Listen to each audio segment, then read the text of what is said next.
श्री कृष्ण वंदे जगत गुरु। मैं कैलाश चंद्र शास्त्री एक बार फिर से आप सभी का अपने चैनल संस्कृत शिक्षा चैनल पर हार्दिक अभिनंदन करता हूं, स्वागत करता हूं।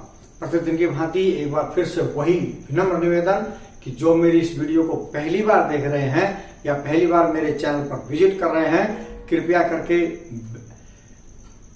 चैनल को सब्सक्राइब करें, साथ में बेल आइकन का बटन अवश्य दबाएं ताकि भविष्य में आने वाली सभी वीडियोज का नोटिफिकेशन आपको प्राप्त हो सके। वीडियो को लाइक कीजिए, लाइक करने से मनोबल बढ़ता है और साथ में शेयर भी अवश्य कीजिए ताकि आपके मित्रगण भी आज का जो टॉपिक है अव्यय प्रकरण उसको अच्छी प्रकार से समझ सकें और जान सके।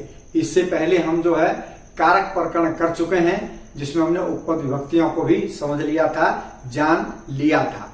आज हम चले हैं अव्यय प्रकरण को करने के लिए। तो चलिए चलते हैं अव्यय प्रकरण की ओर। तो आज का विषय अव्यय प्रकरण। पहले जान लेते हैं अव्यय कहते किसे हैं, अर्थात अव्यय की परिभाषा।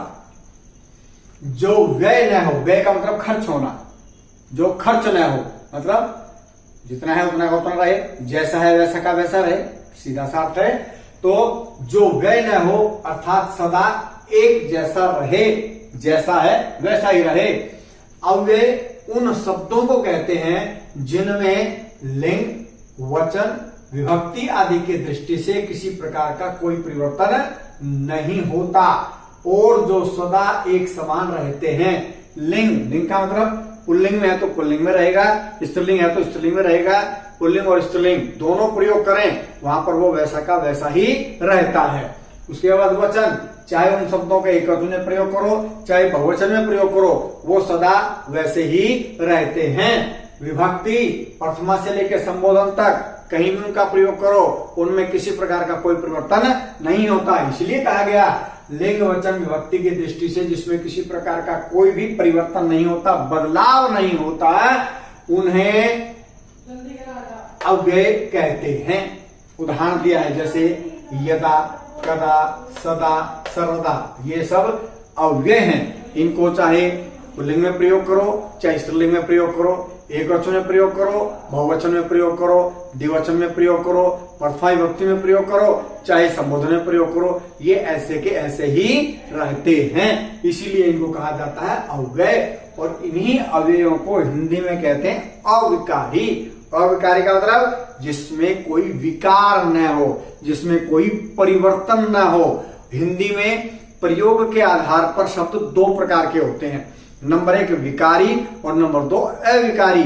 विकार का मतलब है जिनमें विकार उत्पन्न हो जाए, परिवर्तन हो जाए। किसके आधार पर? लिंग, वचन, कारक, विभक्ति के अनुसार जिनमें परिवर्तन हो जाए, जो बदल जाए, वो तो कहलाते हैं विकारी। और विकारी के वहां पर चार भेद हैं, नंबर एक संज्ञा, नंबर दो स्वर्नाम, नंबर तीन विशेषण और नंबर चार क्रिया।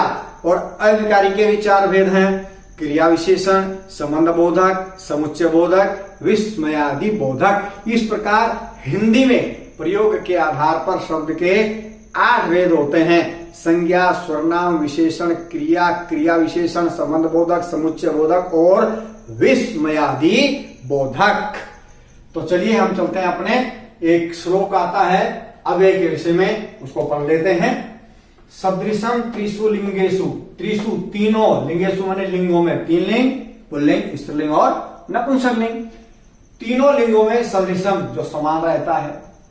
सर्वासु च विभक्तिषु सदृशम, सभी विभक्तियों में जो समान रहता है। उसके बाद सर्वेषु च वचनेषु सदृशम, जो सभी वचनों में, एक वचन, द्विवचन और बहुवचन, सभी वचनों में समान रहता है।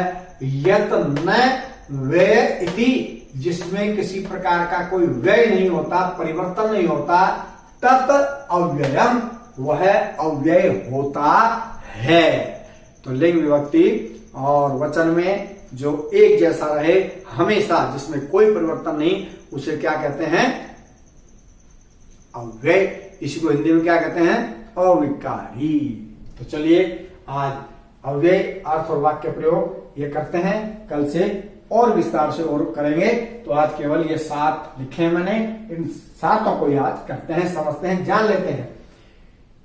दो प्रकार से इसको आपको पूछा जा सकता है। नंबर 1, जैसे अद्य दे दिया, इसका आप अर्थ लिख के वाक्य प्रयोग कीजिए, या वाक्य के लिख दिया, पूछ लिया इस वाक्य में बताओ अव्यय कौन सा पद है, कौन सा पद अव्यय है।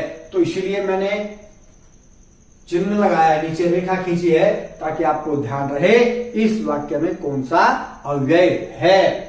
तो या तो अव्यय देकर के उसका वाक्य प्रयोग करवाया जा सकता है, या तो वाक्य देकर के उससे पूछा जा सकता है कि इसमें कौन सा पद अव्यय है। वो आपको छांट करके अलग लिखना है, बता देना है।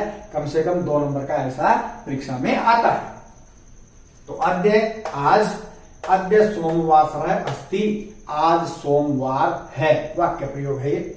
स्वः, आने वाला कल, जिसको आप अंग्रेजी में टुमारो कहते हैं। स्वः भौमवासरः भविष्यति, कल मंगलवार होगा, क्योंकि आज सोमवार है तो कल मंगलवार होगा। हयः, बीता हुआ कल, जिसको आप यस्टरडे कहते हैं अंग्रेजी में। हयः रविवासरः आसीत्, कल रविवार था, क्योंकि आज सोमवार है तो कल रविवार ही था। तो इस प्रकार देखिए, अस्ति ये वर्तमान काल, लट लकार का प्रयोग है। भविष्यति ये भविष्यत काल और लिट लकार का प्रयोग है। ये आसीत भूतकाल, लग लकार का प्रयोग है। तो तीनों लकार यहाँ पर आ गए हैं, हमने लकारों को पहले पढ़ लिया है। परस्व है परसों, परस्व अहम गमिष्यामि, मैं परसों जाऊंगा। पुनः फिर, पुनः पाठम पठत, फिर पाठ पढ़ो। पुनः पुनः बार बार, पुनः पुनः पाठम पठत, बार बार पाठ पढ़ो। ये लोट लकार का प्रयोग है और यह है मध्यम पुरुष बहुवचन का, जिसको बोलता हूं खाली तम तय, तू ताम अंतु, खाली तम तय, अम आओ आम। तो तय जो है ये मध्यम पुरुष बहुवचन का प्रयोग है। पुनः पुनः बार बार, पुनः पुनः पाठम पठत, बार बार पाठ पढ़ो। मुहु मुहु का अर्थ होता है बार बार, तो यही वाक्य लिखा मैंने ताकि सरलता से याद रहे। मुहु मुहु पाठम पठत, बार बार पाठ पढ़ो।